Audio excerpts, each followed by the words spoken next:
नमस्ते। आज के इस एक्सप्लेनर में आपका स्वागत है।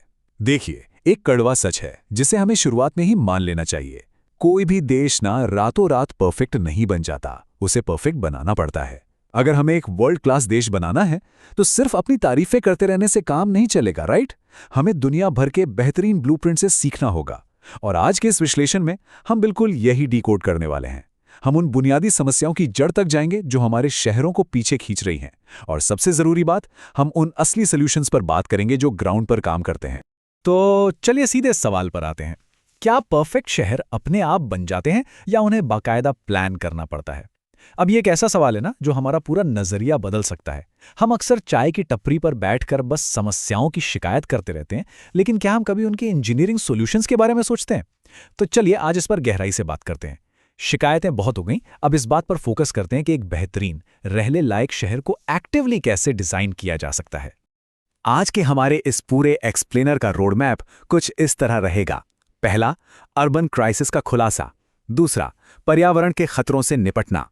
तीसरा, टूटे हुए सिटी सिस्टम्स को सुधारना।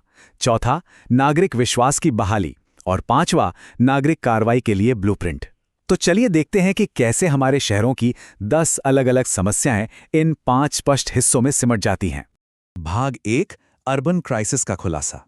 आधुनिक शहरों के सामने आज जो सबसे बड़ी चुनौतियां खड़ी हैं, पहले उनकी जड़ों को समझना बहुत जरूरी है।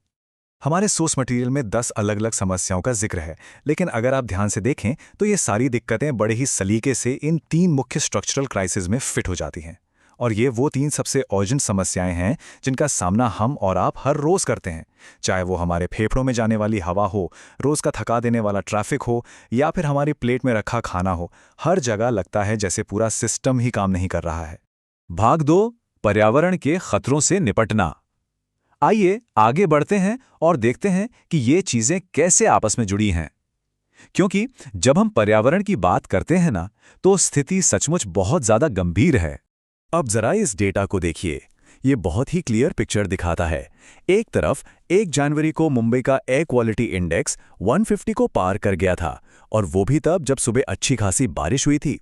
वहीं दूसरी तरफ बीजिंग है, जिसका AQI उसी दिन सिर्फ 32 था। 32! अब ये कोई जादू नहीं था, बीजिंग ने इसे अपनी 10 साल की प्लानिंग से अचीव किया है। उन्होंने अपनी इंडस्ट्रीज को शहर से दूर शिफ्ट किया, कड़े नियम लागू किए, पब्लिक ट्रांसपोर्ट को जबरदस्त तरीके से सुधारा और इलेक्ट्रिक व्हीकल्स को अनिवार्य कर दिया। मतलब ये इंटरनेशनल मॉडल साफ साबित करता है कि अगर सही इरादे के साथ सख्त कदम उठाए जाएं तो प्रदूषण को पूरी तरह खत्म किया जा सकता है। 43। कोई गैस कर सकता है कि ये नंबर क्या है? ये मुंबई की सड़कों के नीचे बिछी हुई यूटिलिटी लाइंस की संख्या है, जैसे गैस, फोन और बिजली की केबल्स। और सबसे बड़ा सिरदर्द क्या है पता है? इन्हें 16 अलग-अलग एजेंसीज कंट्रोल करती हैं और उनमें आपस में कोई तालमेल ही नहीं है। इसका नतीजा, सड़कें बार-बार खोदी जाती हैं, काम आधा अधूरा पड़ा रहता है और हवा में खतरनाक धूल उड़ती रहती है। ये सीधे हमारे फेफड़ों में जाती है, जिससे वायु प्रदूषण की समस्या और भी ज्यादा जानलेवा हो जाती है। अब धूल के बाद चलिए कचरे पर बात करते हैं। दिल्ली के वो विशाल कचरे के पहाड़ तो आपने देखे ही होंगे, वो अब एक बहुत बड़ी हेल्थ इमरजेंसी बन चुके हैं। वहां से लगातार जहरीला धुआं और मीथेन गैस निकलती है। लेकिन इसके बिल्कुल उलट इंदौर का मॉडल हमें एक उम्मीद देता है। वहां का रूल एकदम सिंपल और सख्त है। अगर आपने गीला और सूखा कचरा अलग नहीं किया तो कचरा उठाया ही नहीं जाएगा। उन्होंने 100% door to door collection fix किया। गीले कचरे से वो खाद बनाते हैं और सूखे कचरे को रिसाइकिल करके एनर्जी बनाते हैं। देखिए, देश वही है, कानून वही है, बस सिस्टम को सुधारने की वो विल पावर अलग है। भाग 3, टूटे हुए सिटी सिस्टम्स को सुधारना। तो ये साफ है कि समस्या सिर्फ पर्यावरण की नहीं है। हमारे शहरों का जो बेसिक इंफ्रास्ट्रक्चर है वो भी हाँफ रहा है। और ये जो तुलना है ना, ये बड़ी ही शानदार तरीके से दिखाती है कि कैसे लाल फीताशाही और नौकरशाही छोटे बिजनेसेस को आगे बढ़ने ही नहीं देती। बैंगलोर को हमारी सिलिकॉन वैली कहा जाता है, लेकिन वहां एक सिंपल सा रेस्टोरेंट खोलने के लिए आपको फायर, पोल्यूशन, लेबर जैसे 6 से 8 अलग-अलग डिपार्टमेंट्स के चक्कर काटने पड़ते हैं। इसमें महीनों लग जाते हैं। वहीं अगर आप सिंगापुर के मॉडल को देखें तो वहां सब कुछ एक गो business single window online system पर होता है। ना कोई भ्रष्टाचार और सिर्फ 14 दिनों में काम खत्म। छोटे बिजनेसेस ना हमारी इकोनॉमी की रीढ़ होते हैं। उन्हें इस तरह के थका देने वाले सिस्टम से परेशान नहीं किया जाना चाहिए। हमारे सिस्टम के फेल होने की एक बहुत बड़ी वजह यह भी है कि हमारे पास प्लानिंग करने वाले लोगों की भारी कमी है। नीति आयोग का डेटा कहता है कि भारत में हर 1 लाख की आबादी पर सिर्फ एक अर्बन प्लानर है, सिर्फ एक। इसीलिए थोड़ी सी बारिश होते ही हमारे शहर वाटर पार्क में बदल जाते हैं और पैदल चलने की तो जगह ही नहीं बचती। अगर हम ग्लोबल एग्जाम्पल्स देखें, जैसे न्यूयॉर्क का इतना विशाल सेंट्रल पार्क या टोक्यो जो दुनिया का सबसे ज्यादा भीड़भाड़ वाला शहर है, फिर भी उसे कितनी खूबसूरती से प्लान किया गया है। सही अर्बन प्लानिंग के बिना हमारे शहर बस बेतरतीब कंक्रीट के जंगल बनते जा रहे हैं। भाग 4, नागरिक विश्वास की बहाली। देखिए, जब आपका बेसिक इंफ्रास्ट्रक्चर और सिस्टम फेल होता है तो उसका सीधा असर पब्लिक के भरोसे पर पड़ता है। आप जरा इस नंबर को देखिए, ये 222 का आंकड़ा सच में डराने वाला है। पूरे भारत में केवल 222 NABL मान्यता प्राप्त फूड टेस्टिंग लैब्स हैं। आप खुद सोचिए, 140 करोड़ की आबादी वाले देश के लिए क्या ये काफी है? बिल्कुल नहीं। और यही वजह है कि खुलेआम बाजार में नकली पनीर और कैंसर पैदा करने वाले मिलावटी मसाले बिक रहे हैं। चेकिंग करने वालों की इतनी कमी है कि मिलावटखोरों के अंदर कोई डर ही नहीं बचा है। ये सीधा सीधा हमारी और आपकी जान के साथ खिलवाड़ है। लेकिन ऐसा नहीं है कि इन चीज़ों का कोई हल नहीं है, समाधान मौजूद है। बस हमें सही ग्लोबल ब्लूप्रिंट्स को लागू करना है। जैसे अगर हम टूरिस्ट स्कैम्स की बात करें तो अफ्रीकी देश रवांडा के शहर किगाली से बहुत कुछ सीखा जा सकता है। वहाँ स्कैमर्स पर तुरंत एक्शन होता है और टूरिस्ट को सच में मेहमान की तरह ट्रीट किया जाता है।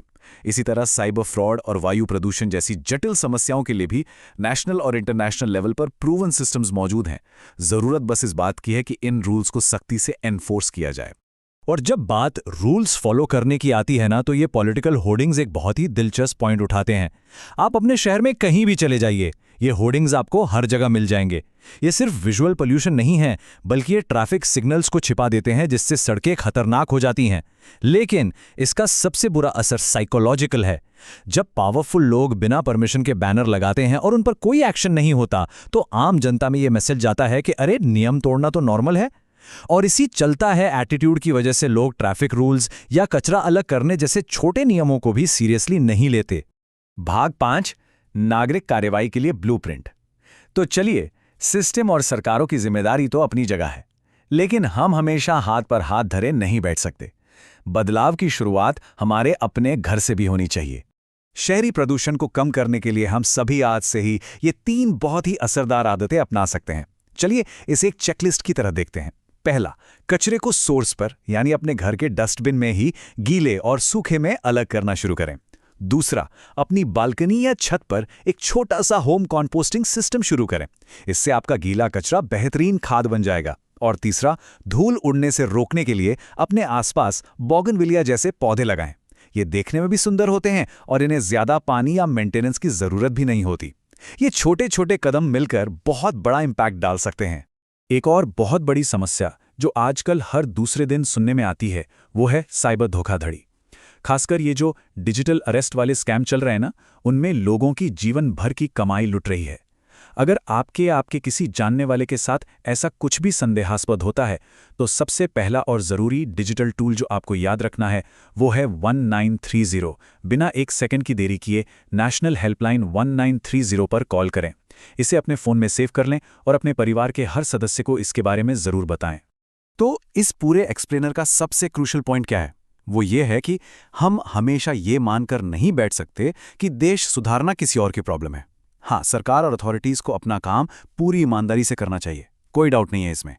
लेकिन एक मजबूत और बेहतरीन राष्ट्र बनाने के लिए आम नागरिकों की एक्टिव भागीदारी उतनी ही ज़रूरी है। और इसी थॉट के साथ हम आज के इस एक्सप्लेनर को ख़त्म करते हैं। लेकिन जाने से पहले मैं आपके लिए एक सवाल छोड़कर जा रहा हूँ। अगर परफेक्ट शहर हर रोज़ के छोटे छोटे नागरिक प्रयासों से बनते हैं, तो सिर्फ सरकार को कोसने के बजाय आज आप अपने एरिया को सुधारने के लिए पहला कदम क्या उठाएंगे? इस बारे में ज़रूर सोचिएगा। आज हमारे साथ जुड़ने के लिए आपका बहुत बहुत धन्यवाद।